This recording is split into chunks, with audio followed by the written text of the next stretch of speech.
เส้นทางป้องกันแชมป์ของสโมสรบานเตยยมชนลาวก็คือทางด้าน WG นาคาอย่างสดใสก็ได้เนาะล่าสุดก็สามารถทะลุเข้ารอบ4 ทีมสุดท้ายเป็นทีมห้อยกันแล้วนะจะเป็นการโคจรไปพบห้องแชมป์เก่าในปีที่ผ่านมานะจะเป็น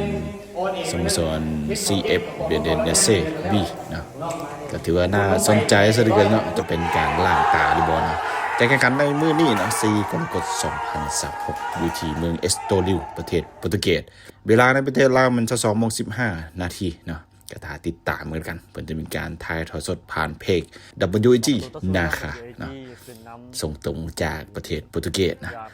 เดี๋ยวมื้อนี้เราไปเบิ่งผลงานที่ผ่านมาก่อนเนาะในรอบ8 ทีมรอบแบ่งกลุ่มก็ถือว่าผลงานสุดยอดอีดีเนาะเด็กน้อยลาวสุดยอดอีดีเนาะ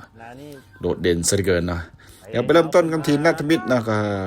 WG นาคาถล่มทางนั้นเป็นเดนเนเซ่ไป7-1นะเป็นทีม A เด้อนัดที่2ก็ชนะทางนั้นอะคาเดเมียอันคอยเต้าไป3-1นะนัดที่3ถล่มทางนั้น GDS Cascais เนาะทีมจากประเทศโปรตุเกสทั้ง3ทีมกันเลย12-0นะในการนัดสุดท้ายรอบแบ่งกลุ่มเอาชนะทีมจากโครเอเชียจะเป็นทีม NK บูมามาราทีมจากประเทศโครเอเชียนะไป12-0ก็รวมในรอบแบ่งกลุ่มยิงไป34 ประตูโหดซะเหลือเกินก็เดี๋ยวจะผ่านของรอบ8 ทีมสุดท้ายก็สามารถเอาชนะสโมสรหลังจากประเทศโปรตุเกสกันได้เนาะเป็นสโมสรของนักเตะตำนานในประเทศโปรตุเกสทีมชาติโปรตุเกสก็คือท่านนั้นลุยนานี่นะก็คือสโมสรของเพิ่นเป็นสโมสรนานี่ฟุตบอลอะคาเดมี่นะก็กินยากซะเหลือเกินเนาะชนะไปเพียงบุดบิดเท่านั้นชนะไป 1-0 ชนะทีมนานี่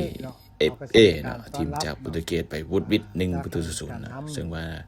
เขาชนะไปวุดวิดอีเนาะทีมนานี่มันแข็งซะเหลือเกินเนาะ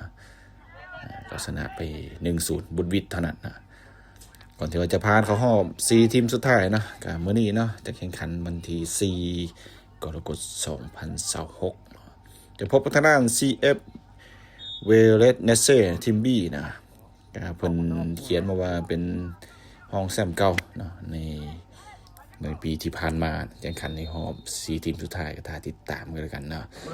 วันนี้4 กรกฎาคม 2026เวลา2:15 นาทีแต่แอดว่างอาจจะมีการไลฟ์สดให้เบิ่งนำกันตื่มเนาะแต่แอดว่างอาจจะมีการไลฟ์สดตรงนี้เบิ่งกันนะสำหรับงานในแซมปีที่ผ่านมารายการนี้รายการไทยเบิร์ดครับ2026ถ้ามีการแปะลิงก์ให้เบิ่งกันแล้วกัน